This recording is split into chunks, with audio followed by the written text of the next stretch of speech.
अस्सलामुअलैकुम सामईन, पेश खिदमत है इमरान सीरीज़ का नावल डी ग्रुप का पार्ट 3।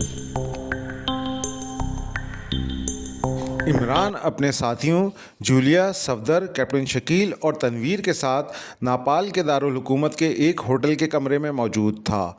वो एक तफ़ील सफ़र करके यहाँ पहुँचे थे, इसलिए उसके तमाम साथियों के चेहरे पर थकावट के आसार नुमाया थे। लेकिन वो सब इसलिए खामोश बैठे हुए थे कि इमरान नक्शा सामने रखे उस पर झुका हुआ था और उसके चेहरे पर गहरी संजीदगी तारी थी। आखिर तुम्हें इस नक्शे में क्या नज़र आ रहा है जो 1 घंटा हो गया और तुम इसी पर नज़र जमाए हुए हो? जूलिया ने अचानक झिल्लाए हुए लहजे में कहा। अरे तो तुम सब यहाँ मौजूद हो? मैं तो समझा था कि तुम लोग अपने अपने कमरों में आराम कर रहे होगे, बल्कि ख्वाब खरगोश के मज़े ले रहे होगे। इमरान ने सर उठाकर उस अंदाज में इधर उधर देखते हुए हैरत भरे लहजे में कहा जैसे उसे वाकई इन सब की मौजूदगी का इल्म ही ना हो। तुम कुछ बताओगे तो हम जाकर आराम करेंगे। ना तुमने वहाँ पाकिस्तान में कुछ बताया, ना रास्ते में, और अब भी तुम बस इस नक्शे को देखे जा रहे हो। तुम शायद ये भूल चुके हो कि चीफ के हुक्म के तहत इस मिशन को हमने इंतहाई तेज़ी से मुकम्मल करना है। जूलिया ने कहा। हाँ तो मैं और क्या कर रहा हूँ, मैं भी तो इसीलिए इतनी देर से बैठा ये नक्शा देख रहा हूँ ताकि मिशन जल्द से जल्द मुकम्मल किया जा सके। इमरान ने मुस्कुराते हुए कहा। इमरान साहब, क्या इस बार हमारा मिशन नेपाल में है? कैप्टन शकील ने पूछा। नहीं, इस छोटे से बेज़रर मुल्क के ख़िलाफ़ हमने क्या मिशन करना है? इमरान ने मुस्कुराते हुए कहा।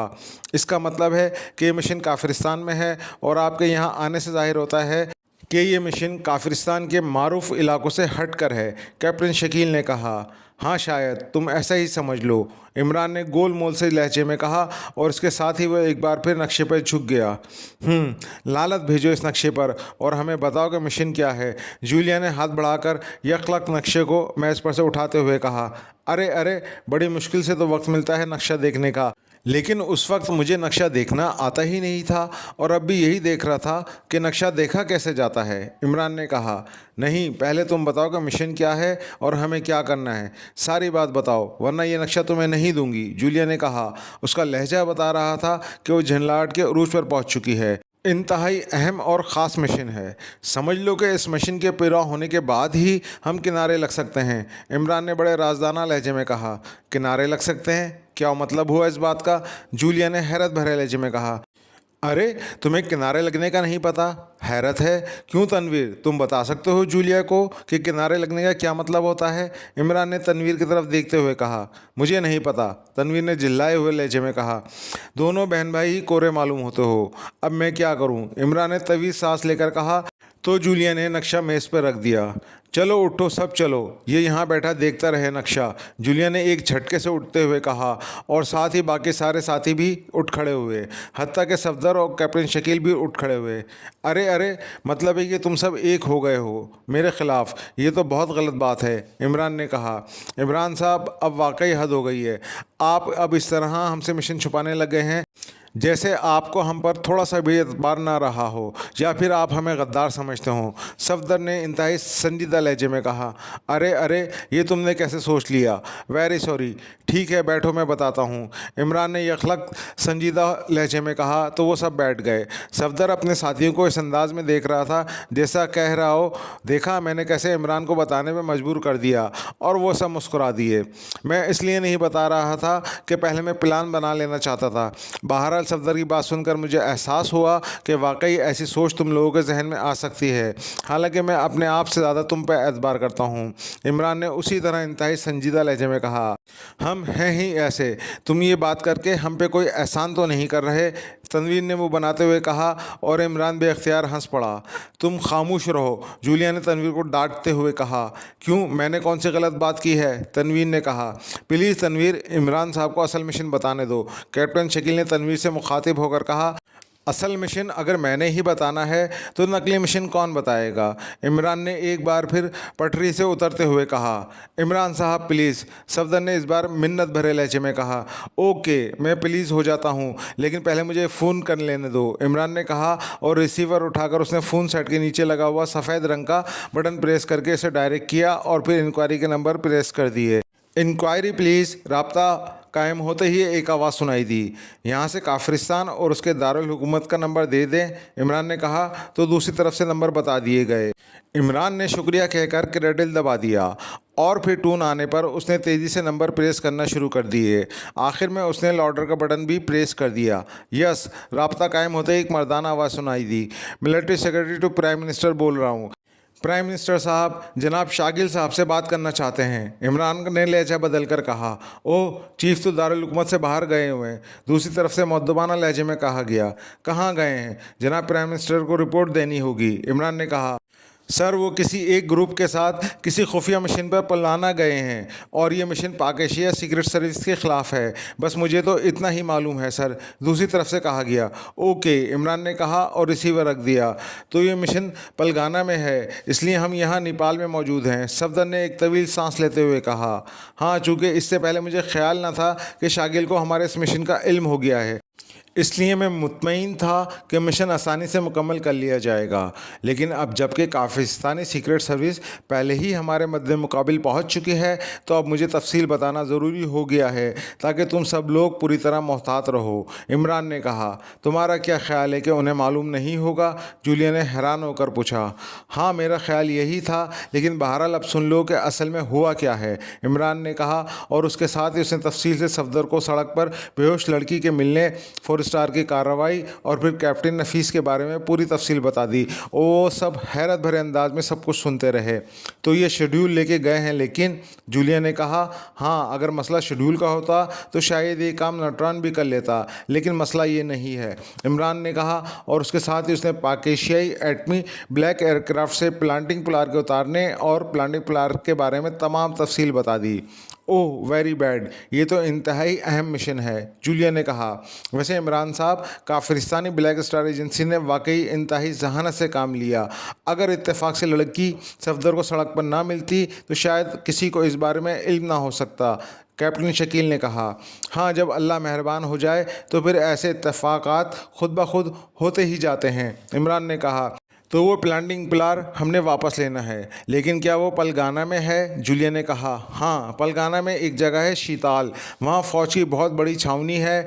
इस छावनी के अंदर वो लेबॉर्ट्री में मौजूद है और इसका कंट्रोल भी काफिरिस्तानी फ़ौज के पास है और उसे काफिरिस्तान की इंतहाई मजबूत और इंतहाई ताकतवर छावनियों में से एक कहा जाता है, इमरान ने कहा। लेकिन इमरान साहब, ये कैसे मालूम होगा कि प्लांटिंग पिलार लाजमी तौर पर शैताल छावनी में है? सफदर ने कहा। ये काम काफिरिस्तान में तुम्हारे चीफ के एजेंट नॉट्रान ने किया है। उसने उस हरीश को घेर लिया। इस सारे मिशन का करता धरता वही था। उससे नॉट्रान को सब कुछ मालूम हो गया, इमरान ने तफसील बताते हुए कहा।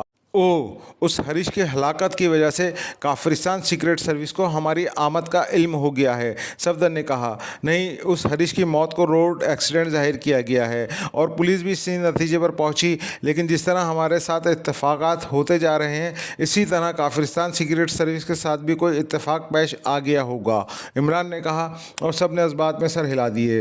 तो उसके लिए नक्शे देखने की क्या ज़रूरत है? हम छावनी में घुसकर मिशन मुकम्मल कर लेंगे, तनवीर ने कहा।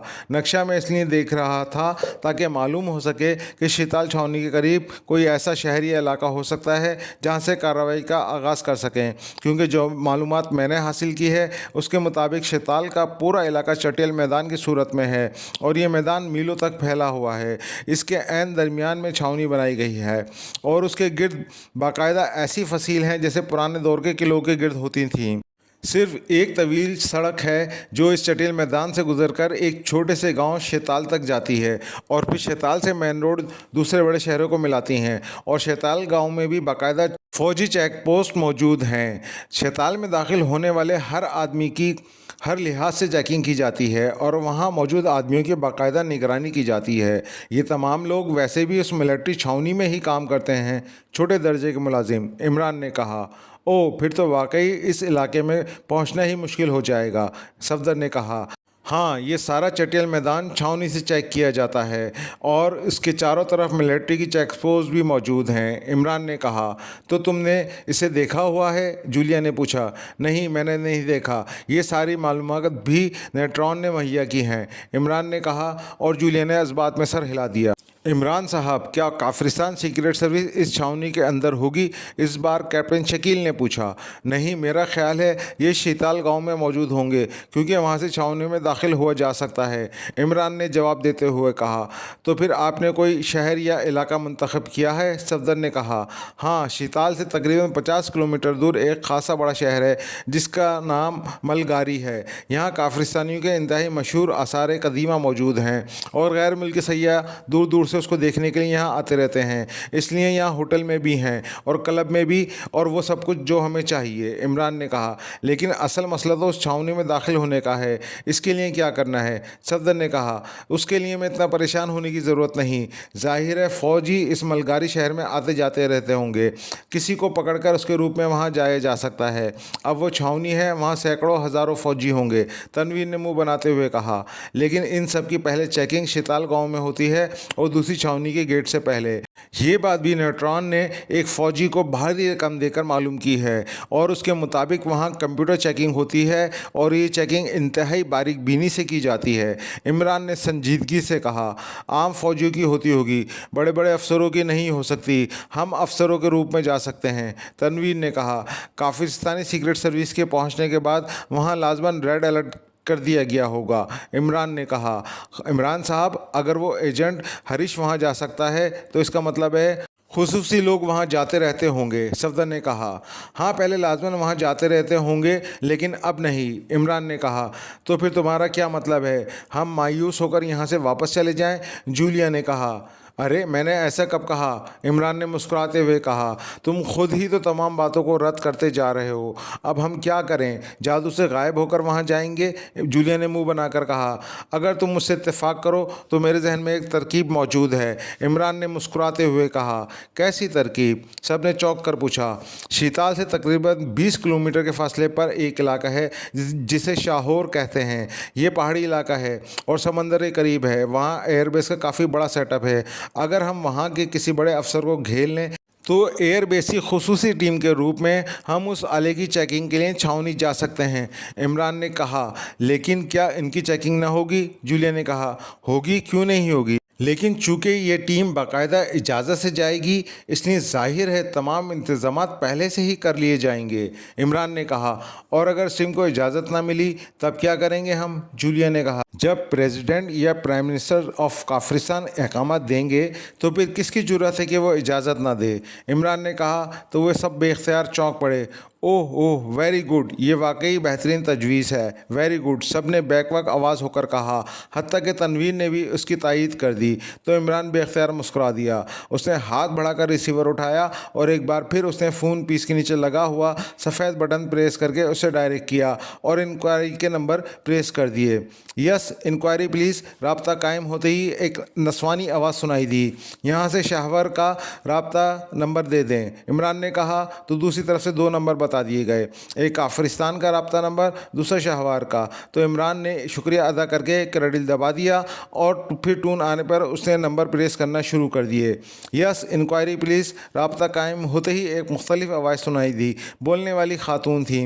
महाराशन क्लब का नंबर दें, इमरान ने कहा। तो दूसरी तरफ से उसे नंबर बता दिया गया। इमरान ने क्रडिल दबाया और फिर टून आने पर उसने नंबर प्रेस करना शुरू कर दिए। महाराशन क्लब, एक चीखती हुई आवाज़ सुनाई दी। मैं झामरों से राकेश बोल रहा हूँ, महाराष्ट्र से बात कराओ, इमरान ने लहजा बदल कर बात करते हुए कहा। होल्ड करो, दूसरी तरफ से उसी तरह करख्त आवाज़ में कहा गया। महाराष्ट्र बोल रहा हूँ। चंद लम्हों बाद एक इंतहाई करख्त आवाज़ सुनाई दी। बोलने वाले का लहजा बता रहा था कि वो इंतहाई तुर्श मिजाज आदमी है। दारुल हुकूमत से तुम्हें जयकॉल ने फ़ोन किया होगा, इमरान ने कहा। ओ हाँ हाँ, आप कौन हैं? इस बार बोलने वाले का लहजा इंतहाई नर्म पड़ गया। मैं राकेश बोल रहा हूँ, इमरान ने कहा। ओ हाँ, हुक्म करो, हम खिदमत करेंगे, दूसरी तरफ से कहा गया। तुमने कोई रिहाइशगाह हमारे लिए मुंतखब की है तो उसका पता बता दो, हम वहाँ पहुँचकर तुमसे दोबारा रब्ता करेंगे, इमरान ने कहा। जी हाँ, जयकाल के हुक्म पर मैंने अपनी ख़ास खुफिया कोठी आप लोगों के लिए मंतखब की है। कलाम कोठी की कोठी नंबर 20D। वहाँ आपको आपके मतलब की हर चीज़ मिल जाएगी। दूसरी तरफ से कहा गया, वहाँ कौन मौजूद होगा? इमरान ने पूछा। मेरा ख़ास आदमी है श्रीकांत। आप उसे अपना नाम बताएंगे तो वो कोठी आपके हवाले कर देगा। इसके बाद अगर आप चाहें तो वहीं रहिएगा या चाहें तो नहीं रहिएगा। दूसरी तरफ से कहा गया, ठीक है, हम वहाँ पहुँचेंगे फिर तुमसे रब्ता करेंगे। इमरान ने कहा और रिसीवर रख दिया। क्या आपने सिर्फ रिहाइशगाह के लिए उसकी खिदमत हासिल की है? क्योंकि वैसे तो ये इंतहाई निचले दर्जे का आदमी लग रहा है। सफदर ने कहा, ये है तो निचले तबके का आदमी, लेकिन इसके ताल्लुकात शहर के तकरीबन तमाम बड़ों से हैं, क्योंकि ये ख़ास किस्म की शराब तैयार करके फ़रोख्त करता है। इस शराब को मकामी तौर पर ब्लैक क्वीन कहा जाता है और तमाम बड़े बड़े अफसरान और लोग इस शराब को पीने के लिए महाराशन क्लब आते जाते रहते हैं, क्योंकि ये शराब सिर्फ वही सप्लाई करता है। अलबत्ता बताया गया है कि बड़े बड़े लोगों के लिए उसने क्लब का एक अलहदा हिस्सा मखसूस कर रखा है, इसलिए इससे हमें फ़ायदा हो सकता है। इमरान ने कहा, और ये जयकाल कौन है? जूलिया ने कहा, काफिरिस्तान के दारुल हुकूमत के एक बड़े सिंडिकेट का चीफ, और यहाँ अब नौटरान के आदमी ने उसकी जगह संभाल रखी है। इमरान ने जवाब दिया तो सब ने इस बात में सर हिला दिया। तो क्या नौटरान इस बार भी हमारे साथ ही काम करेगा? सफदर ने पूछा। ज़रूरत पड़ने पर वो हमारे काम आ सकता है, इमरान ने कहा। इमरान साहब, आपने उस तजवीज़ पर ही अमल करने का फ़ैसला कर रखा है या कोई मुतबादिल तजवीज़ भी आपके जहन में है? कैप्टन शकील ने कहा, फ़िलहाल तो इस पर अमल करेंगे, बाद में जो होगा देखा जाएगा। इमरान ने कहा तो सब ने इस बात में सर हिला दिए और इमरान एक बार फिर गहरे ख्यालों में गुम हो गया।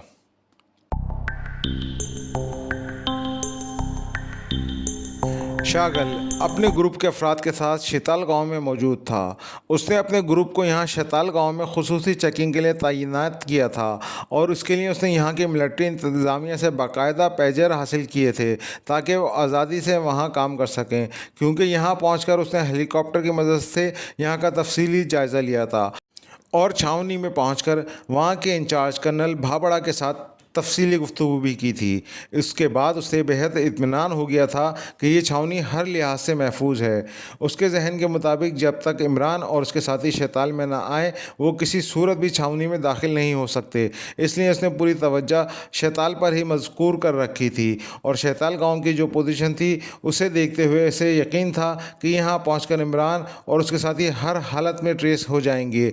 लेकिन इसके बावजूद उसे चूँकि इमरान और पाक एशिया सीक्रेट सर्विस के ख़िलाफ़ काम करते हुए काफ़ी अरसा हो गया था, इसलिए इसे मालूम था कि इमरान भी लाजमन पहले यहाँ आने के बारे में तफसीली मालूमात हासिल करेगा और फिर ही कोई प्लान बनाएगा।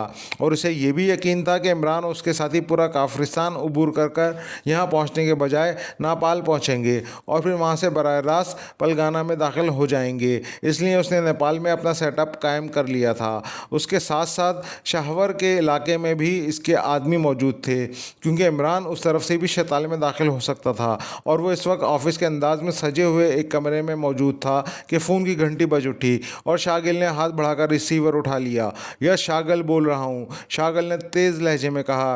राय कुमार बोल रहा हूँ बॉस, नापाल से, दूसरी तरफ से मुअद्दबाना लहजे में कहा गया। ओह तुम, क्या हुआ, कोई ख़ास बात? शागिल ने चौंक कर कहा।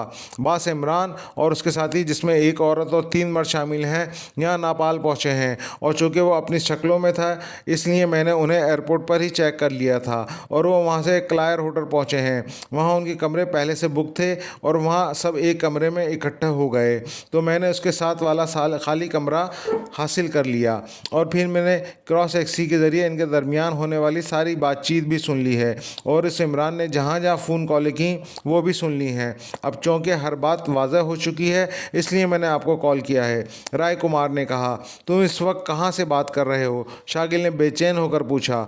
दूसरे होटल से बॉस, राय कुमार ने कहा। ओ गुड, वरना मैं तो समझा था कि तुम इस बराबर वाले कमरे से ही कॉल कर रहे हो सकता है कि तुम चेक कर लिए जाओ। बताओ क्या हुआ है? शागिल ने मुसर्रत भरे लहजे में कहा। बॉस, उन्होंने शाहवार पहुंचकर वहां मौजूद एयरबेस के अफसरों के रूप में बराह रास्त शैताल छावनी में दाखिल होने का प्लान बनाया है। राय कुमार ने कहा। यह कैसे हो सकता है? वहां रेड अलर्ट है, वहां किसी का दाखिला मुमकिन नहीं। शागिल ने कहा। बॉस, उस इमरान ने कहा है अगर प्रेसिडेंट या प्राइम मिनिस्टर इजाज़त दे दें तो फिर उन्हें कोई नहीं रोक सकता। राय कुमार ने कहा। ओह ओह, समझ गया। वो आवाज़ों की नकल करने के माहिर हैं। वहाँ वो कहाँ रहेंगे? इसका कोई इंतज़ाम किया है उन्होंने? शागिल ने कहा। यस बॉस, वो वहाँ महाराज क्लब के मालिक महाराज को इमरान ने फ़ोन किया और उन्होंने उसे कलाम कॉलोनी की कोठी नंबर 20D में पहुँचने का कहा। और इमरान के मुताबिक इस महाराज के वहाँ के तमाम बड़े अफसरों से गहरे ताल्लुकात हैं और इमरान उस महाराज के ज़रिए इन अफसर्स को कवर करके मिशन मुकम्मल करना चाहता है। और इमरान ने आपके हेडक्वार्टर भी कॉल की थी और वहाँ उसने प्रेसिडेंट के मिलिट्री सेक्रेटरी की आवाज़ में बात की थी। वहाँ से बताया गया कि आप पलगाना गए हुए हैं। राय कुमार ने कहा, ओ उसका मतलब है उसे मालूम हो गया है कि हम यहाँ मौजूद हैं। अब तो ये शैतान पूरी तरह अलर्ट होगा। कब ये लोग शाहवार पहुँच रहे हैं? शागिल ने होठ बीछते हुए कहा। वो आज रात को ही एक फ़्लाइट से जा रहे हैं। उन्होंने टिकटें बुक करा ली हैं, राय कुमार ने कहा। उस फ़्लाइट की तफसील बताओ, शागिल ने कहा। तो दूसरी तरफ से तफसील बता दी गई। ओके, तुम ख्याल रखना, जब वो वहाँ से रवाना हो तो तुमने लॉन्ग रेंज ट्रांसमीटर पर मुझे फ़ौरन इत्तला देनी है। समझ गए तुम? शागिल ने कहा। यस बॉस, राय कुमार ने कहा। ख्याल रखना, अगर उन्हें मामूली सा भी शक पड़ गया तो वो गायब हो जाएंगे और सारा प्लान भी बदल लेंगे। शागिल ने कहा। यस बॉस, मैं पूरी तरह मोहतात हूँ, दूसरी तरफ से कहा गया। ओके, शागिल ने कहा और रिसीवर रख दिया और उसके साथ ही उसने ज़ोर से मेज़ पर हाथ मारा तो कमरे का दरवाज़ा खुला और एक आदमी अंदर दाखिल हुआ। महिंदर को बुलाओ, शागिल ने कहा तो नौजवान तेज़ी से मुड़ा और वापस चला गया। थोड़ी देर बाद दरवाज़ा खुला और एक मजबूत जिस्म का नौजवान अंदर दाखिल हुआ। उसने शागिल को सलाम किया। बैठो, शागिल ने कहा तो मनिंदर मेज़ की दूसरी से मौजूद कुर्सी पर बैठ गया। तुम शाहवर के रहने वाले हो? शागिल ने कहा। यस सर, वो मेरा आबाई इलाका है जनाब। मनिंदर ने कहा। शाहवार अब भी आते जाते हो या नहीं? शागिल ने कहा। यस सर, आता जाता रहता हूँ। मनिंदर ने कहा। वहाँ कोई महाराज क्लब है जिसके मालिक का नाम भी महाराज है, उसे जानते हो? शागिल ने कहा। यस सर, शाहवार के तमाम जराइम का अड्डा यही क्लब है। इसका मालिक शाहवार का सबसे बड़ा गुंडा और जराइम पेशा आदमी है जिसका नाम महाराज है। उसके खिलाफ वहाँ कोई उंगली भी नहीं उठा सकता क्योंकि उसके पास बेरहम और सफ़ाक कातिलों का पूरा ग्रोह मौजूद है जो उसके मुखालिफ को उसके ख़ानदान समेत इंतहाई सफ़ाकी से मौत के घाट उतार देता है। मनिंदर ने कहा। वहाँ कोई कलाम कॉलोनी भी है? शागिल ने पूछा। यस सर, बड़ी मारूफ कॉलोनी है, उमरा की कॉलोनी है जनाब। मनिंदर ने कहा, लेकिन इसके चेहरे पर हैरत के तासुरात नुमाया थे। सुनो, पाकेशियाई एजेंट शाहवार पहुंच रहे हैं और वहां उसका कलाम कॉलोनी की कोठी नंबर 22 में अपनी रहाइश रखेंगे और ये कोठी उन्हें महाराज क्लब के महाराज ने मुहैया की है और हमने वहां उन एजेंटों का खात्मा करना है। शागिल ने कहा। यस सर, हुक्म की तामील होगी सर। मनिंदर ने फौरन ही जवाब देते हुए कहा। क्या करोगे तुम वहाँ? शागिल ने पूछा। उस कोठी को मिसाइलों से उड़ा दिया जाएगा, मनिंदर ने कहा। और अगर ये लोग अंदर ना हुए तब? शागिल ने कहा। जनाब, पहले इस बारे में तस्दीक की जाएगी, फिर कार्रवाई होगी, मनिंदर ने कहा। यही असल नुक्ता है, जब तक तस्दीक होगी वो कोठी से निकल जाएंगे। पहले भी हज़ारों बार ऐसा हो चुका है। और फिर उस महाराज का भी मसला है। मैं चाहूँ तो मेरे हुक्म पर उस महाराज को गिरफ्तार किया जा सकता है, लेकिन इसकी गिरफ्तारी का खबर सुनते ही ये ग्रुप गायब हो जाएगा। इसलिए मैं चाहता हूँ कि उन्हें आखिरी लम्हे तक किसी बात का इल्म ना हो और हम उन्हें हलाक करने में कामयाब हो जाएं। शागिल ने कहा। फिर जैसे आप हुक्म दें जनाब, आपके अहकामात की तामील होगी, मनिंदर ने कहा। तुम अपने साथ 10 अफराद लो, उनके पास हर किस्म का जदीद तरीन असला होना चाहिए। हम यहाँ से हेलीकॉप्टर पर फ़ौरन शाहवार पहुँचेंगे। वहाँ हम एयरपोर्ट से उनका ताक़ुब करेंगे। जैसे ही ये कोठी में पहुँचेंगे, हम बग़ैर वक्त ज़ाया किए बगैर इस कोठी को मिसाइलों से उड़ा देंगे। शागिल ने कहा। जनाब, उन्हें एयरपोर्ट पर ही क्यों ना फायरिंग करके हलाक कर दिया जाए, मनिंदर ने कहा। अगर वो वहाँ बच गए तो फिर गायब हो जाएंगे। शागिल ने कहा। फिर आप जैसे हुक्म दें जनाब, लेकिन एक बात मेरे जहन में आई है, अगर आप सुन लें तो बड़ी मेहरबानी होगी, मनिंदर ने खुशामदाना लहजे में कहा। तुम खुलकर बात करो, ये इंतहाई अहम मामला है, शागिल ने कहा। जनाब, हम अपने साथियों को 3 ग्रुप में तकसीम कर देते हैं। एक ग्रुप एयरपोर्ट पर उन पर हमला करे, दूसरा रास्ते में उन टैक्सियों या कारों पर मिसाइल फायर करे और तीसरा कोठी में मौजूद हो। इस तरह उनकी मौत यकीनी हो जाएगी, मनिंदर ने कहा। नहीं, ये लोग इतनी आसानी से मरने वाले नहीं। हाँ, अगर ये महाराज हमसे मिल जाए और पूरा ताउन करे तो उन शैतानों का खात्मा किया जा सकता है, शागिल ने कुछ देर सोचने के बाद जवाब देते हुए कहा। जनाब, एक सूरत है, ये महाराष्ट्र आपका गुलाम बन सकता है और अपने हाथों से आपके दुश्मनों को हलाक कर सकता है। और वैसे भी अगर ये महाराष्ट्र इन दुश्मनों के खिलाफ हो जाए तो पूरे शाहवार में उन्हें कहीं से भी पनाह नहीं मिलेगी। मनिंदर ने कहा तो शागिल चौंक पड़ा। कौन सी सूरत? शागिल ने पूछा। जनाब, उस महाराष्ट्रन को किसी सरकारी एजेंसी का ओहदा हासिल करने का जुनून की हद तक शौक है। अगर आप उसे शाहवार में सीक्रेट एजेंसी का नुमाइंदा बना दें तो वो दिलो जान से आपकी खिदमत करेगा। मनिंदर ने कहा, ये क्या कह रहे हो नॉनसेंस? एक मुजरिम, बदमाश और गुंडे को ये ओहदा कैसे दिया जा सकता है? सोच समझ कर बात किया करो। शागिल ने इंतहाई गुस्सीले लहजे में कहा। जनाब, बाद में उसे उस ओहदे से हटाया भी जा सकता है। मनिंदर ने कहा, नहीं, ये उसूलन गलत है, ऐसा मुमकिन नहीं, कोई और बात करो। शागिल ने कहा, तुम 10 अफराद को तैयार करो, मैं खुद तुम्हारे साथ जाऊंगा। अब इस मिशन को मैं खुद सर अंजाम दूंगा और देखूंगा ये लोग शाहवार पहुंचते ही कैसे हलाक नहीं होते। शागिल ने कहा और मनिंदर उठ खड़ा हुआ। कब रवानगी है जनाब? मनिंदर ने कहा, अभी इसी वक्त। 2 हेलीकॉप्टर तैयार कराओ, फौरन, शागिल ने कहा और मनिंदर सलाम करके चला गया। मैं शाहवार में इनका खात्मा करके ही रहूँगा, शागिल ने कहा और उसके साथ ही उसके जहन में अचानक एक ख्याल आया तो बेख्तियार चौंक पड़ा। उसने रिसीवर उठाया और तेज़ी से इंक्वायरी के नंबर प्रेस कर दिए।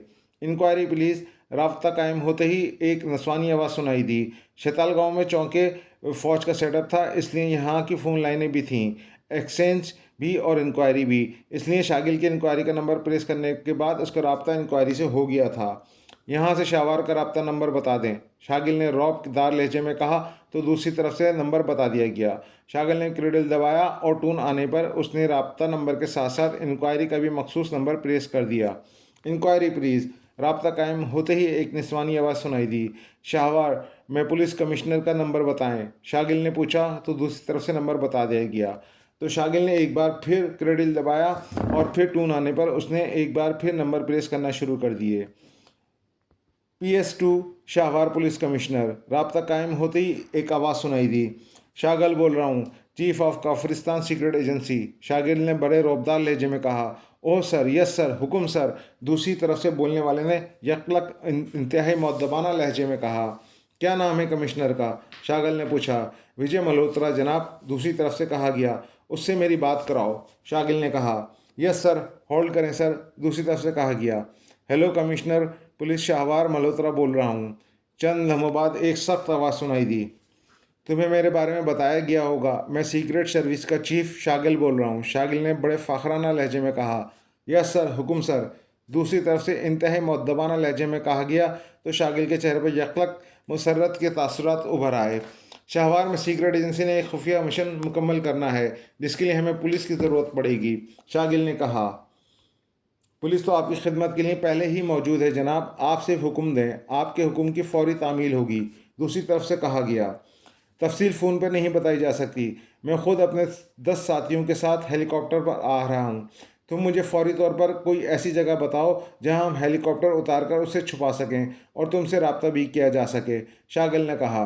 जनाब, शाहवार के शुमाल में एक 5 मंजिला इमारत है, इसके ऊपर एक चांद बना हुआ है, इसलिए इसे मून बिल्डिंग कहा जाता है।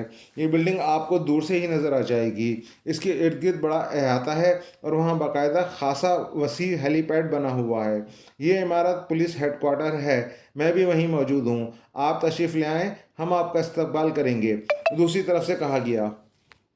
ठीक है, लेकिन अभी तुमने किसी से ये बात नहीं करनी कि हम आ रहे हैं और बात अभी तुम तक ही महदूद रहनी चाहिए, शागिल ने कहा। यस सर, दूसरी तरफ से कहा गया। तो शागिल ने ओके कहकर रिसीवर रखा और उठकर बैरूनी दरवाजे की तरफ बढ़ गया। उसने फैसला कर लिया था वो अपने आदमियों को भी पुलिस की यूनिफॉर्म पहनाकर पुलिस में शामिल करके एयरपोर्ट के बाहर चेकिंग कराएगा और जैसे ही इमरान उसके साथी वहां पहुंचेंगे, पुलिस चेकिंग करते हुए अचानक उन पर फाइल खोल देगी। इस तरह उनके बच निकलने का कोई इम्कान ना रहेगा और उनकी मौत यकीनी हो जाएगी। इसलिए उसके चेहरे पर इंतहाई इत्मीनान और मुसरत के मिले जुले तासुरात दिखाई दे रहे थे। इमरान अपने साथियों समेत शाहवार एयरपोर्ट पहुंचा तो सबसे पहले मकामी मेकअप में थे। हत्ता कि जूलिया ने भी मकामी मेकअप कर रखा था। चूँकि ज़रूरी कागजात उन्होंने वहां नेपाल में ही तैयार करा लिए थे, इसलिए किसी भी चेकिंग में उन्हें कोई मुश्किल पेश न आई और वो सब क्लियरेंस कराने के बाद पब्लिक लाउंज में पहुंच गए। शाहवार जो कि एक आम सा इलाका था, इसलिए वहाँ ज़्यादा गहमा गहमी ना थी। इस फ्लाइट से उतरते हुए अफराद के इस्तकबाल के लिए वहाँ बहुत कम लोग मौजूद थे। इमरान अपने साथियों समेत पब्लिक लॉन्च से निकलकर टैक्सी स्टैंड की तरफ बढ़ गया। उसके पास किसी किस्म का कोई असला मौजूद न था, क्योंकि उन्हें मालूम था कि एयरपोर्ट पर खुसूसी तौर पर असला चेक किया जाता है। कालाम कॉलोनी जाना है, 2 टैक्सियाँ चाहिए, इमरान ने एक टैक्सी ड्राइवर के करीब जाकर कहा। सॉरी सर, कालाम कॉलोनी इस वक्त कोई टैक्सी नहीं जाएगी, आप बस पर बैठ के चले जाएं। टैक्सी ड्राइवर ने मुंह बनाते हुए कहा। तो इमरान बेख्तियार चौंक पड़ा। क्यों, क्या हुआ है वहाँ? इमरान ने कहा, वहाँ तो कुछ नहीं हुआ जनाब, लेकिन कालाम कानून की तरफ जाने वाली रोड पर पुलिस इंतहाई सख्त चेकिंग कर रही है। एक कार और एक टैक्सी को इस तरफ चेक किया जा रहा है जैसे उन्हें दुश्मनों की तलाश हो, और फिर टैक्सी ड्राइवरों के कागजात भी मुकम्मल हो ही नहीं सकते, क्योंकि यहाँ इंतहाई भारी फीसें हैं। हम चंद कागजात और छोटी मोटी रिश्वत देकर काम चला लेते हैं, लेकिन अब इस चेकिंग पर पुलिस कमिश्नर खुद मौजूद है। टैक्सी ड्राइवर शायद बातूनी आदमी था, इसलिए उसने तफसील बता दी। क्या यह चेकिंग पहले भी होती रहती है? इमरान ने पूछा। नहीं जनाब, ऐसी चेकिंग पहले कभी नहीं हुई, वरना तो हम काम ही ना कर सकते, ड्राइवर ने कहा। कोई ऐसा रास्ता नहीं कि हम इस चेकिंग से बचकर वहां पहुंच जाएं? इमरान ने कहा। नहीं जनाब, ऐसा कोई रास्ता नहीं, ड्राइवर ने कहा। क्या महाराशन क्लब जाते हुए भी चेकिंग स्पॉट आता है? इमरान ने कहा। नहीं जनाब, वो तो अलहदा रास्ते पर है, ड्राइवर ने कहा। अलबत्ता महाराशन क्लब का नाम सुनकर इसके चेहरे के तासुरात यकलक बदल गए थे, और अब वो काफ़ी खौफजदा नज़र आने लगा था। तो फिर हमें महाराशन क्लब तक पहुंचा दो, किराए भी डबल देंगे, इमरान ने कहा।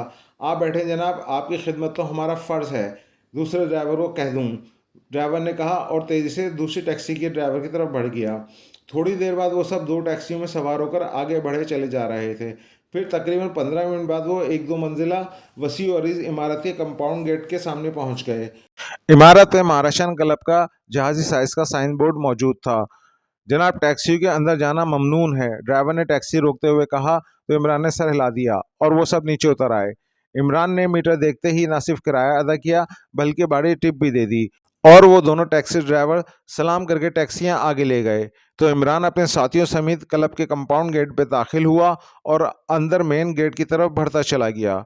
यहाँ आने जाने वाले सब जेर ज़मीन दुनिया के अफराद ही दिखाई दे रहे थे। अंदर वसी और इस हाल में मंशियात और सस्ती शराब की गलीज बू से भरा हुआ था। एक तरफ काफ़ी बड़ा काउंटर था, जिस पर एक आदमी सर्विस देने में मसरूफ़ था, जबकि एक गुंडा नुमा आदमी खामोश खड़ा था। इमरान और उसके साथी जैसे ही हाल में दाखिल हुए, उस आदमी की नज़रें उस पर जम गईं। यस सर, इमरान और उसके साथियों के काउंटर पर पहुंचते ही उस आदमी ने कदर हैरत भरे लहजे में कहा। महाराशन से कहो, झामरों से राकेश और उसके साथी आए हैं, जयकाल ने भेजा है, इमरान ने कदर सख्त लहजे में कहा। ओ अच्छा जनाब, उस आदमी ने जयकाल का नाम सुनते ही चौंक कर कहा, और जल्दी से काउंटर पर पड़े फ़ोन का रिसीवर उठाया और तेज़ी से नंबर प्रेस करने शुरू कर दिए। काउंटर से काला बोल रहा हूँ जनाब, एक औरत और मर्दों का ग्रुप यहाँ काउंटर पर मौजूद है।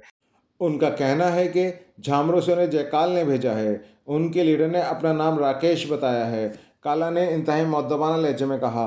यस सर, दूसरी तरफ से कुछ सुनकर उस काला ने मुअद्दबाना लहजे में कहा, और रिसीवर रखकर उसने उस आदमी को बुलाया। इन्हें बॉस के ऑफिस में पहुंचाओ, वो इनके मुंतज़िर हैं। आइए जनाब, उस आदमी ने इंतहाई मुअद्दबाना लहजे में कहा, और थोड़ी देर बाद इमरान अपने साथियों समेत एक बड़े ऑफिस में दाखिल हो रहा था, जहां एक बड़ी सी मेज़ के पीछे एक लंबे कद और भारी जिस्म लेकिन सर से गंजा आदमी बैठा हुआ था। वो अपने चेहरे मोहरे के अंदाज से ही ज़ेर ज़मीन दुनिया का कोई बड़ा गुंडा नज़र आ रहा था। आइए जनाब, मेरा नाम महाराशन है, उस आदमी ने उठकर मेज़ से आगे बढ़ते हुए कहा, और फिर उसने बारी बारी इमरान और उसके साथियों से मुसाफा किया, जबकि जूलिया पहले ही एक कुर्सी पर बैठ चुकी थी। इसलिए महाराशन ने उसकी तरफ बढ़ने के बजाय वापस अपनी कुर्सी पर बैठ गया। मेरा नाम राकेश है, मैंने तुमसे फ़ोन पर जयकाल के हवाले से बात की थी, और तुमने कालाम कोठी की कोठी नंबर 20D मुझे रिहाइश के लिए दी थी, इमरान ने खुश लहजे में कहा।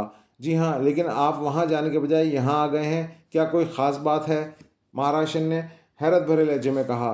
क्या तुमने पुलिस को कोई ख़ास इत्तला दी है कि वो लोग खुसूसी तौर पर कालाम कॉलोनी जाने वाले की इंतहाई सख्त चेकिंग कर रहे हैं? इमरान ने कहा। तो महाराशन बेख्तियार उछल पड़ा। मैं ये कैसे मुमकिन है जनाब, मैं भला कैसे जयकाल के आदमियों के बारे में पुलिस को बता सकता हूँ, और क्यों? महाराशन ने हैरत भरे लहजे में कहा और इमरान उसके लहजे से समझ गया वो सच बोल रहा है। तो फिर किसी और ज़रिए से उन तक मालूमात पहुंची होंगी, इसलिए हम वहां नहीं गए बल्कि सीधा यहां आ गए। क्या तुम मालूम कर सकते हो ये चेकिंग क्यों हो रही है और इसकी क्या वजह है? इमरान ने कहा। हाँ, अभी मालूम कर सकता हूँ।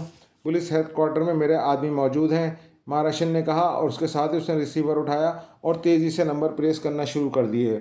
लाउडर का बटन भी प्रेस कर दो, इमरान ने कहा। तो महाराशन ने इस्बात में सर हिलाते हुए लाउडर का बटन भी प्रेस कर दिया। उसके साथ ही दूसरी तरफ से घंटे की आवाज़ सुनाई दी और फिर रिसीवर उठा ले गया। DSS सुंदर बोल रहा हूँ। राब्ता कायम होते ही एक कर्त आवाज़ सुनाई दी। महाराशन बोल रहा हूँ, महाराशन ने इंतहाई सख्त लहजे में कहा। ओह, आपने खुद कॉल की है? हुक्म फरमाए जनाब, दूसरी जानिब से कहा गया। कलाम कॉलोनी जाने वाले रास्ते पर तुम्हारी पुलिस बड़ी सख्त चेकिंग कर रही है। क्यों, क्या वजह है? तफसील से बात करो, मैं इस की वजह जानना चाहता हूँ फ़ौरन, महाराष्ट्र ने इंतहाई सख्त और कल्ख लहजे में कहा। जनाब, ये चेकिंग काफरिस्तान सीक्रेट एजेंसी के चीफ शागिल के हुक्म पर हो रही है। उन्हें इतला मिली है कि पाकिस्तान सीक्रेट सर्विस के चंद एजेंट नेपाल की फ़्लाइट से शाहवार पहुंच रहे हैं और उन्होंने कालाम कॉलोनी की कोठी नंबर 20D में रिहाइश रखनी है। उन्होंने कमिश्नर साहब को फ़ोन किया और तैयार रहने का हुक्म दिया। फिर 2 हेलीकॉप्टरों पर चीफ शागिल अपने 10 साथियों के साथ मून बिल्डिंग पहुंच गया।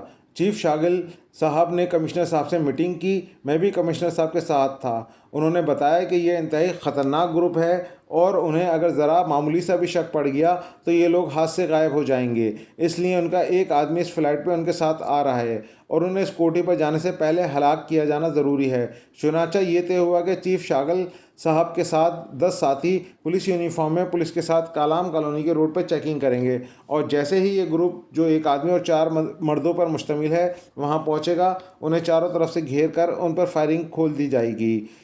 चीफ शागिल यहाँ मौजूद मून बिल्डिंग में ही मौजूद है, अलबत्ता उसका राब्ता ट्रांसमीटर पर अपने आदमियों से है और कमिश्नर साहब चेकिंग पार्टी के साथ हैं, दूसरी तरफ से बताते हुए कहा गया। ठीक है, अब इस बात को भूल जाओ, महाराशन ने कहा और रिसीवर रख दिया। तो क्या तुम लोग पाकिस्तानी हो? महाराष्ट्र ने इमरान उसके साथी की तरफ देखते हुए कहा। अगर हम पाकिस्तानी होते तो तुम्हारा क्या रद्द-ए-अमल होता? इमरान ने मुस्कुराते हुए कहा। मैं जयकाल से माजरत कर लेता, मैं बहरहाल पाकिस्तानियों की कोई मदद नहीं कर सकता, महाराष्ट्र ने मुंह बनाते हुए कहा और फिर इससे पहले कि इमरान उसकी बात का जवाब देता, फ़ोन की घंटी बज उठी तो उसने हाथ बढ़ाकर रिसीवर उठा लिया। क्या कह रहे हो?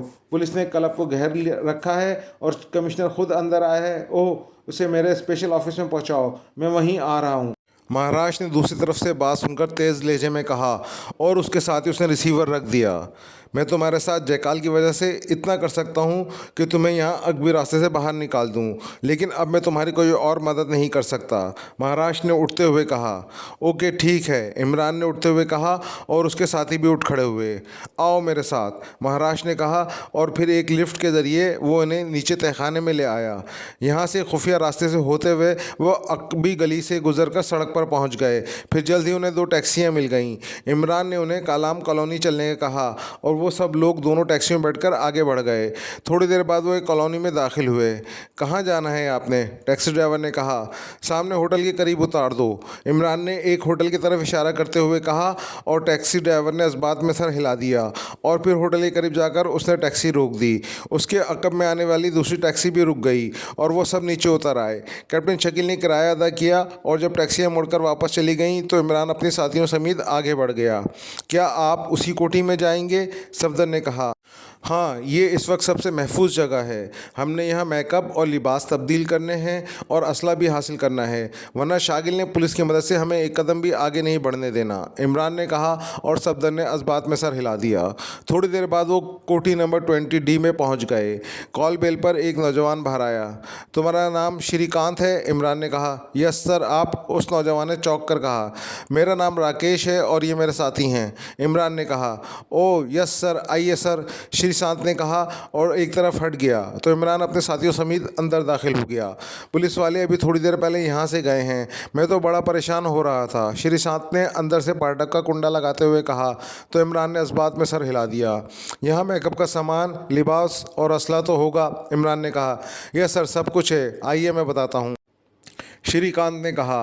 और फिर इमरान ने श्रीकांत को कॉफ़ी बनाने का कह दिया, जबकि उसके साथियों ने अलमारियों में अपने नाप के लिबास मंतखब किए और फिर एक एक करके उन्होंने लिबास तब्दील कर लिए। अब श्रीकांत को बेहोश कर दो ताकि वो हमारे लिबासों और मेकअप के बारे में किसी को कुछ ना बता सके, इमरान ने कहा। तो तनवीर सर हिलाता हुआ तेज़ी से बाहर निकल गया। तनवीर उसे ख़त्म कर देगा, वो तुम्हारी तरह दुश्मनों पर रहम नहीं खाता। उस महाराष्ट्र ने जो रवैया अपनाया था, इस पर मुझे भी बेहद गुस्सा था, जूलिया ने मुंह बनाते हुए कहा। उसने हमें वहाँ से तो निकाल ही दिया था। इस तरह असल में उसने फौरी अपनी जान बचा ली थी, इमरान ने कहा। और थोड़ी देर बाद तनवीर वापस आ गया था। क्या हुआ, हाफ ऑफ किया है या फुल ऑफ, इमरान ने कहा। मैं कोई रिस्क लेने का कायल नहीं। मेकअप के बारे में नहीं तो हमारे लिबासों के बारे में तो बता सकता था, इसलिए मैंने उसका मुंह हमेशा के लिए बंद कर दिया, तनवीर ने मुंह बनाते हुए कहा।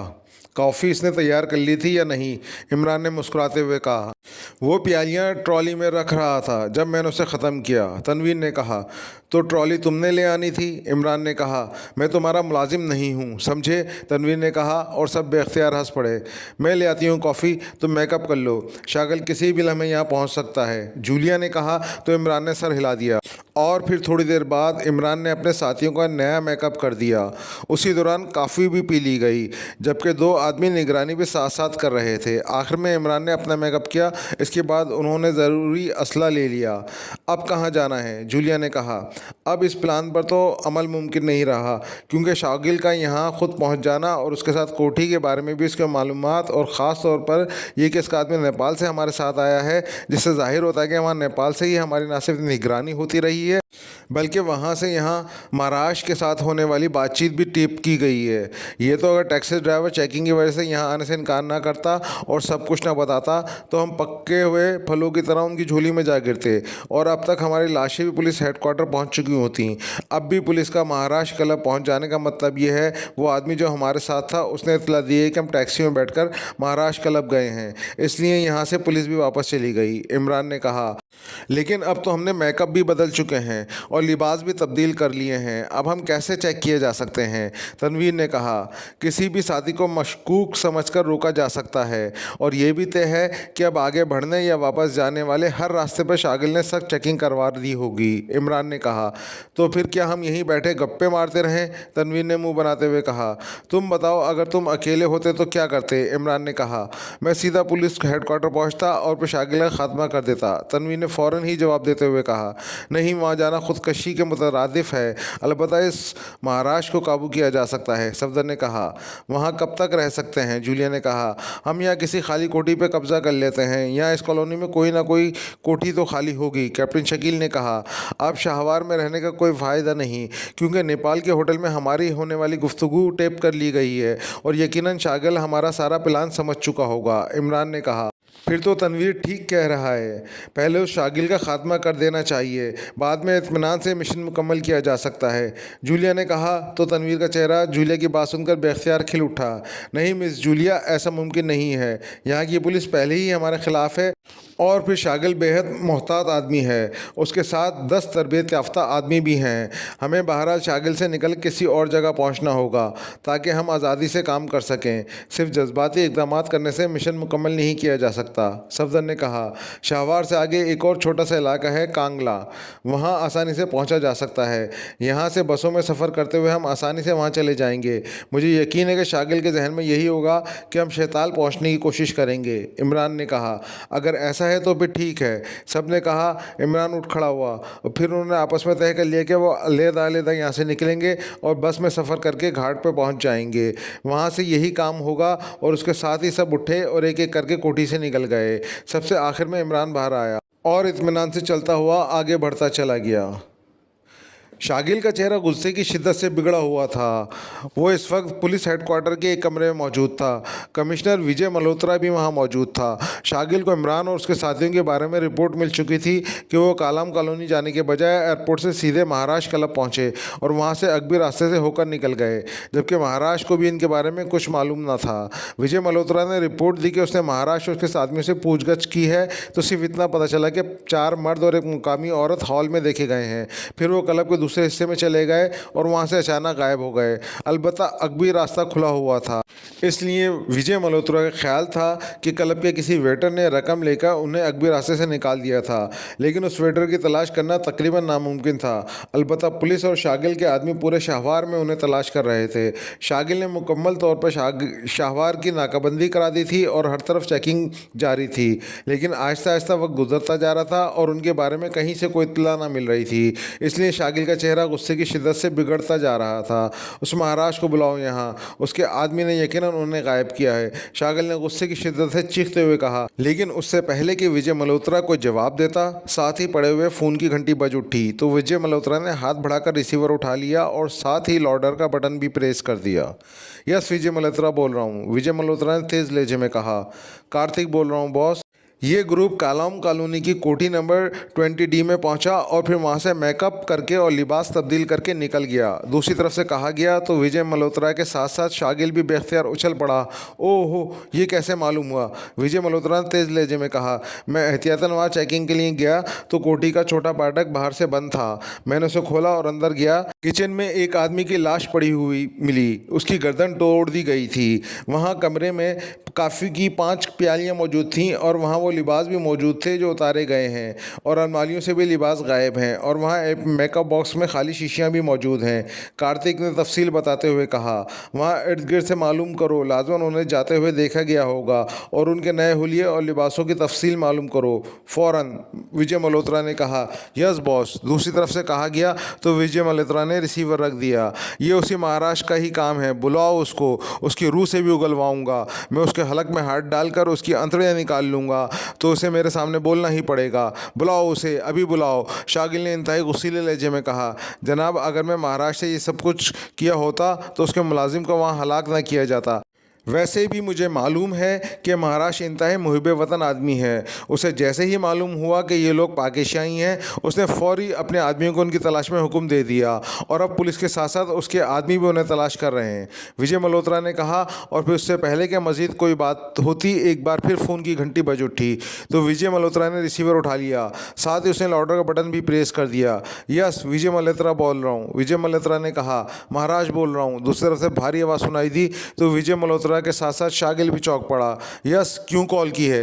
विजय मल्होत्रा ने सख्त लहजे में कहा। कमिश्नर साहब, मेरे आदमियों ने इत्तला दी कि 5 अफराद का एक ग्रुप, जिसमें एक औरत भी शामिल है, शांगरा घाट से एक बड़ी लॉन्च लेकर कांगला की तरफ गए हैं, लेकिन उनके हुलिये और लिबास मुख्तलिफ थे। अलबत्ता वो ग्रुप 5 अफराद पर ही मुश्तमिल था और उनके कदो कामत वही थे जो मुझे बताए गए हैं।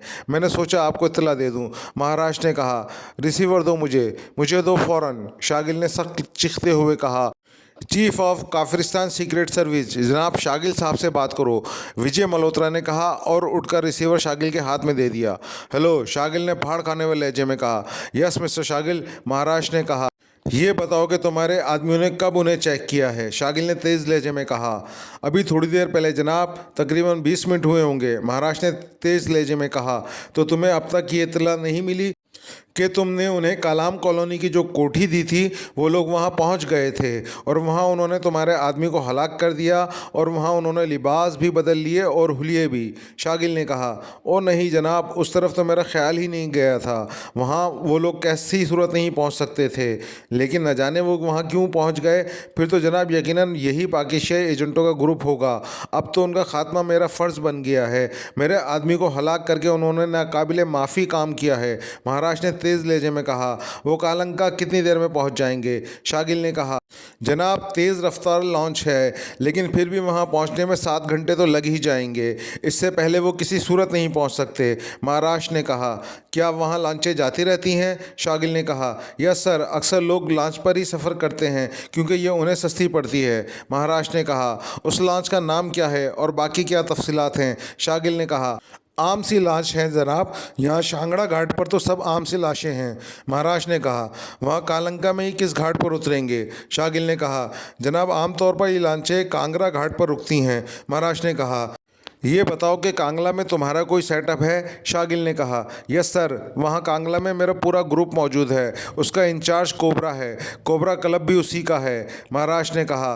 तुम अपने आदमी कोबरा को कह दो कि वो कांगड़ा घाट पर पहुँच जाए। मैं हेलीकॉप्टर पे वहाँ जा रहा हूँ। वो मुझसे मिले, मैं उसे हिदायत दूंगा। हमने काफिरिस्तान के उन खौफनाक दुश्मनों का खात्मा करना है, और अगर तुम्हारे आदमियों ने ये काम कर दिया तो मैं तुम्हें शाहवार में सीक्रेट एजेंसी का एजेंट मुकर्रर कर दूंगा, सरकारी नुमाइंदा। ये मेरा तुमसे वादा है। Chief of secret service, Shagil का वादा। शागिल ने तेज़ लहजे में कहा। ओ ओ, थैंक यू सर, मैं अभी कह देता हूँ। आपके हुक्म के लिए हम अपनी जानें लड़ा देंगे सर। दूसरी तरफ से कहा गया तो शागिल ने रिसीवर वापस विजय मल्होत्रा के हाथ में दे दिया, जिसने रिसीवर क्रेडिट पर रख दिया क्योंकि दूसरी तरफ से राब्ता ख़त्म हो गया था। महेंद्र को कॉल करके कह दो वो अपने आदमियों समेत फ़ौरन वापस आ जाए, शागिल ने कहा। तो विजय मल्होत्रा सिर हिलाता हुआ उठा और तेज़ तेज़ कदम उठाता हुआ ऑपरेशन रूम की तरफ बढ़ गया, क्योंकि ट्रांसमीटर वहीं था। इमरान ने बसों में सफ़र करने के बजाय मोटर बोट या लॉन्च में सफ़र करने को तरजीह दी थी। उसका ख्याल था कि बसों के ज़रिए सफ़र करते हुए वो कहीं भी पकड़े जा सकते हैं, क्योंकि शागिल ने इन सारे इलाकों की चेकिंग करा रखी होगी और उसके आदमी हर आने जाने वालों पर गहरी नज़र रखे होंगे। इसलिए बाई रोड सफ़र करने के बजाय अगर समंदरी रास्ता अख्तियार किया जाए तो वो ज़्यादा महफूज रह सकते हैं। इस वक्त वो एक लॉन्च में थे जो समंदर पर तेज़ी से सफ़र करते हुए आगे बढ़ती चली जा रही थी। न जाने मुझे क्यों ऐसा महसूस हो रहा है इमरान साहब कि हम बिलावजह की भागदौड़ में वक्त ज़ाया कर रहे हैं, अचानक कैप्टन शकील ने कहा। तो इमरान समेत सब साथी बेख्तियार चौंक पड़े। वह लॉन्च के निचले बने हुए मखसूस केबिन में मौजूद थे। ऊपर सिर्फ लॉन्च चलाने वाला और उसका एक हेल्पर मौजूद था। चूंकि लॉन्च खुले समंदर पर सफ़र कर रही थी, इसलिए बाहर बैठने के बजाय वो सब केबिन में आके बैठ गए थे। लॉन्च के चलाने वाले से उन्होंने पहले ही मालूम कर लिया था कि उन्हें कालंका पहुंचने में 7 घंटे लग जाएंगे, इसलिए 7 घंटे बाहर बैठकर बोर होने के बजाय उन्होंने केबिन में बैठने को तरजीह दी थी। क्या मतलब, तुम क्या कहना चाहते हो? इमरान ने चौंक कर पूछा। हमारा मिशन शैताल छावनी में है और हम इधर उधर भागकर अपना वक्त ज़ाया कर रहे हैं, बल्कि सही मानों में मैं तो कहूँगा हम छुपते फिर रहे हैं, कैप्टन शकील ने कहा। इस बार इसका दिमाग काम नहीं कर रहा, इसलिए ये हाल है। तनवीर ने फ़ौरन ही कैप्टन शकील की तायद करते हुए कहा। ऐसी बात नहीं कैप्टन शकील जो तुम सोच रहे हो। असल में इस बार हमारे बारे में इत्तलात शागिल तक पहुंच गई हैं, इसलिए वो यहाँ पहुंच गया है, वरना हम शाहवार से अपने टारगेट की तरफ बढ़ जाते, सफदर ने कहा। अगर उसे मालूम हो गया कि हम कालंका जा रहे हैं और वो कालंका पहुंच गया तो फिर क्या होगा? तनवीर ने मुंह बनाते हुए कहा। तो इमरान बेख्तियार चौंक पड़ा। ओह, तनवीर की बात दुरुस्त है। Very bad, really very bad. मेरे जहन में तो ये ख्याल ही ना आया था। घाट से अगर उसे 5 अफराद के ग्रुप की इत्तला मिल गई तो वो लाजमन समझ जाएगा कि ये हम लोग हैं, इमरान ने तशवीश भरे लहजे में कहा। तनवीर उस तरह हैरत भरी अंदाज में इमरान की तरफ देखने लगा जैसे उसे यकीन ना आ रहा हो कि इमरान इस तरह खुलेआम इसकी बात की तायीद कर सकता है। हाँ, तनवीर की बात दुरुस्त है, हमें बहरहाल इस पहलू का ख्याल रखना चाहिए, जूलिया ने कहा। तो तनवीर का चेहरा बेख्तियार खिल उठा। ये कैसे हो सकता है इमरान साहब कि आपने इस पहलू को यकसर नज़रअंदाज कर दिया हो? सफदर ने हैरत भरे लहजे में कहा। अरे क्या सब अहम पहलू मैंने ही सोचने हैं? कुछ तो रकीब रूसिया और सॉरी रकीब रू सफ़ेद को भी सोचने दिया करो, इमरान ने मुस्कुराते हुए कहा।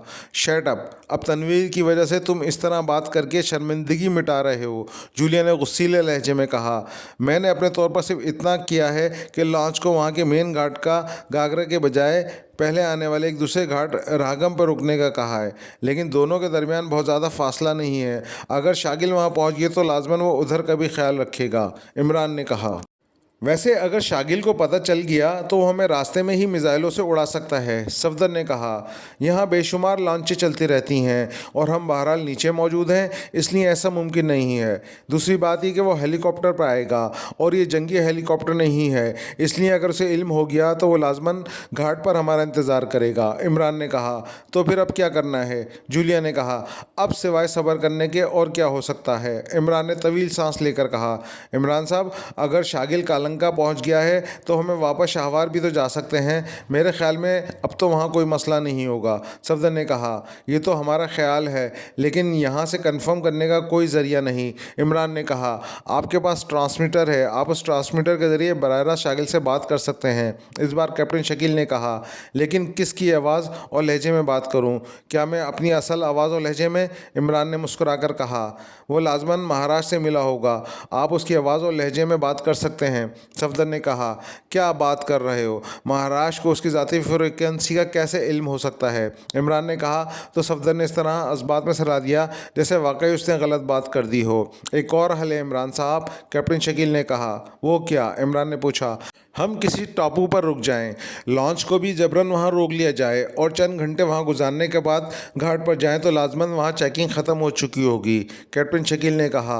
और अगर वहां घाट से लांचें लेकर उन्होंने इर्द गिर्द चेकिंग शुरू कर दी तो हम बेबस चूहों की तरह मारे जा सकते हैं, इमरान ने मुंह बनाते हुए कहा। तो फिर तुम खुद बताओ क्या करना चाहिए? जूलिया ने झुल्लाए हुए लहजे में कहा। मेरे बताने से क्या होगा? वही होगा जो मंजूर खुदा होगा, इमरान ने मुस्कुराते हुए कहा। और फिर इससे पहले कि मज़ीद कोई बात होती, हेल्पर केबिन में आ गया। उस्ताद कालिया पूछ रहा है जनाब, आप रागम घाट पर ही उतरेंगे या कांगड़ा घाट पर जाना पड़ेगा? क्योंकि रागम घाट तो वीरान घाट है, वहाँ से आपको सवारी नहीं मिलेगी, हेल्पर ने कहा। तुम्हारा नाम क्या है? इमरान ने पूछा। मेरा नाम शंदे है जनाब, हेल्पर ने कहा। तो शंदे, ये बताओ, क्या तुम्हारा उस्ताद कालिया वहाँ हमारे लिए किसी सवारी का इंतज़ाम कर सकता है? हम उसको मुआवजा और इनाम अलहदा देंगे, इमरान ने कहा। जनाब, यहाँ से तो नहीं हो सकता, शंदे ने कहा। क्यों, क्या लॉन्च में इमरजेंसी ट्रांसमीटर मौजूद नहीं होता कि ख़तरे की सूरत में कॉल की जा सके? इमरान ने कहा। वो तो है जनाब, लेकिन अब टैक्सी वालों के पास तो ट्रांसमीटर नहीं है, शंदे ने जवाब देते हुए कहा। उस ट्रांसमीटर से तुम किससे रब्ता करते हो? इमरान ने पूछा। नेवल हेडक्वार्टर से जनाब, वहाँ हम खुशी तौर पर SOS पैगाम देते हैं तो वो बात करते हैं, और हम ख़तरे की नौयत बताते हैं तो वो हमारी मदद के लिए फ़ौरी तौर पर इक़दाम करते हैं, शंदे ने जवाब देते हुए कहा। उस कागरा और रागम घाट के अलावा कोई घाट है? इमरान ने कहा। जी हाँ, एक और घाट है, शानिस्तार, लेकिन वहाँ प्राइवेट लॉन्च नहीं रुक सकती क्योंकि वो सरकारी घाट है, शंदे ने कहा। वो कहाँ है? क्या कांगड़ा से आगे है या पीछे? इमरान ने पूछा। रागम और कांगड़ा के दरमियान है, शंदे ने कहा। तो फिर तुम हमें रागम घाट पर ही ड्रॉप कर देना, सवारी का बंदोबस्त हम खुद कर लेंगे, इमरान ने कहा। यस सर, शंदे ने कहा और वापस चला गया। मेरा ख्याल था इस शानसार घाट पर रुकेंगे, लेकिन आपने शायद फिर इरादा बदल लिया है, सफदर ने शंदे के जाने के बाद कहा। हाँ, इसलिए कि अगर शागिल वहाँ पहुँच भी गया तब भी वो रागम की तरफ तवज्जो न देगा। कांगड़ा के साथ साथ वो ज़्यादा से ज़्यादा शानिसार पर पिकटिंग कराएगा, क्योंकि रागम ऐसा घाट है जहाँ कोई लॉन्च रुकती ही नहीं और ना वहाँ से कोई सवारी का इंतज़ाम हो सकता है। इसलिए उस्ताद कालिया को यकीन ना आ रहा था कि हम वाक़ई रागम में ही उतरेंगे, सब इमरान ने कहा और सच बात में सर हिला दिया। लेकिन इमरान साहब, अगर हम रागम घाट पर उतर कर आगे कहाँ जाएंगे? कोई प्लान है आपके जहन में? कैप्टन शकील ने कहा। इसके अलावा कोई और सूरत नहीं कि हम वहाँ से किसी प्राइवेट सर्विस से हेलीकॉप्टर हासिल करें और इस हेलीकॉप्टर पर शैताल पहुँच जाएं। अब यही रास्ता नज़र आ रहा है, इमरान ने जवाब दिया और सब खामोश हो गए। फिर इधर उधर की बातें करते हुए वो वक्त गुजार रहे थे कि शांदे ने आकर रागम घाट करीब आने का कह दिया तो इमरान अपने साथियों समेत ऊपर पहुंच गया और फिर थोड़ी देर बाद ही लॉन्च एक वीरान घाट पर पहुंचकर रुक गई। सुनो, तुम्हारा नाम क्या है? इमरान ने उस लॉन्च चलाने वाले से कहा। मेरा नाम उस्ताद कालिया है जनाब, उसने मुअद्दबाना लहजे में कहा। अब तुम गागरा जाओगे? इमरान ने कहा। यस सर, वहाँ से हमने फ्यूल डलवाना है और फिर आगे वहाँ से सवारियाँ मिल गई तो हम वापस चले जाएंगे, वरना कल जाएंगे, उस्ताद कालिया ने कहा। लेकिन तुम खाली लॉन्च लेकर वहाँ जाओगे तो क्या तुमसे पूछा नहीं जाएगा कि तुम शाहवार से खाली लॉन्च लेकर क्यों आए हो? इमरान ने कहा। मैं कह दूंगा जनाब कि पैसेंजर रागम घाट पर उतर गए हैं, उस्ताद कालिया ने जवाब देते हुए कहा। नहीं, तुमने उन्हें हमारे बारे में कुछ नहीं बताना, इमरान ने कहा। लेकिन फिर हम क्या जवाब देंगे जनाब? उस्ताद कालिया ने हैरान होकर कहा। अगर तुम उस बात को छुपाना चाहो तो फिर तुम्हारा क्या जवाब होगा? इमरान ने कहा। जनाब, फिर तो हम कह सकते हैं कि हम लॉन्च मरम्मत कराने के लिए आए हैं, क्योंकि कालंका में लॉन्चें मरम्मत करने वाले ज़्यादा माहिर हैं और अक्सर लॉन्चें मरम्मत होने के लिए यहाँ लाई जाती हैं, उस्ताद कालिया ने जवाब दिया। तो इमरान ने जेब से नोटों की एक गड्डी निकाली और उस्ताद कालिया की तरफ बढ़ा दी। ये तुम रख लो और यही जवाब देना, इमरान ने कहा। तो उस्ताद कालिया ने जल्दी से गड्डी झपट ली। जनाब, आप वाकई बेहद नफीस आदमी हैं, पहले किराया भी आपने मुँह मांगा दिया और अब इतनी बड़ी मालियत की गड्डी। आपके तो हम खादिम हैं, आप हुक्म करें, कोई मसला है तो मुझे बताएं, हम तो यहाँ के कीड़े हैं जनाब, उस्ताद कालिया ने यकलक इंतहाई मुअद्दबाना लहजे में कहा। हमारा दुश्मन घाट पर मौजूद है और हम उनसे छुपकर बस्ती में किसी ऐसी जगह पहुँचना चाहते हैं जहाँ एक दो रोज़ रह सकें, ताकि हमारे दुश्मन नाकाम होकर वापस चले जाएं और हम अपना काम कर सकें। अगर तुम हमारा ये मसला हल कर दो तो इतनी मालियत की एक और गड्डी तुम्हें मिल सकती है। इमरान ने मुस्कुराते हुए कहा, ओ जनाब, फिर आप यहाँ ना उतरें, आप हमारे साथ चलें। हम लांच को कागरा घाट ले जाने के बजाय चक्कर काट कर सीधा कालसरा ले जाएंगे, जहाँ मरम्मत करने वाली वर्कशॉपें हैं। वहाँ से आपको टैक्सियाँ मिल जाएंगी और शानदे आपके साथ जाएगा। ये आपको काबड़ा होटल पहुँचा देगा। काबड़ा होटल का मालिक मास्टर दयाल बड़ा ज़बरदस्त आदमी है और इस पूरे इलाके का बादशाह है। इससे आप बात कर लें तो फिर यहाँ आपके दुश्मन आपका कुछ ना बिगाड़ सकेंगे। उस्ताद कालिया ने कहा, चलो ठीक है, चलो वहाँ पहुँचकर तुम्हें दूसरी गड्डी मिल जाएगी। इमरान ने कहा, तो फिर आप अभी बाहर ना आएँ बल्कि अपने नीचे केबिन में चले जाएँ, उस्ताद कालिया ने कहा। और इमरान अपने साथियों समेत दोबारा कैबिन में पहुंच गया तो लांच एक बार फिर हरकत में आ गई। तो मोअज़्ज़िज़ सामईन, कहानी का तीसरा हिस्सा यहाँ पे इख्तिताम पजीर हुआ। अगला हिस्सा जल्द आपकी खिदमत में पेश किया जाएगा, लेकिन साथ साथ हमारा चैनल लाइक एंड सब्सक्राइब करना ना भूलिए। जज़ाकल्लाह। अस्सलामु अलैकुम।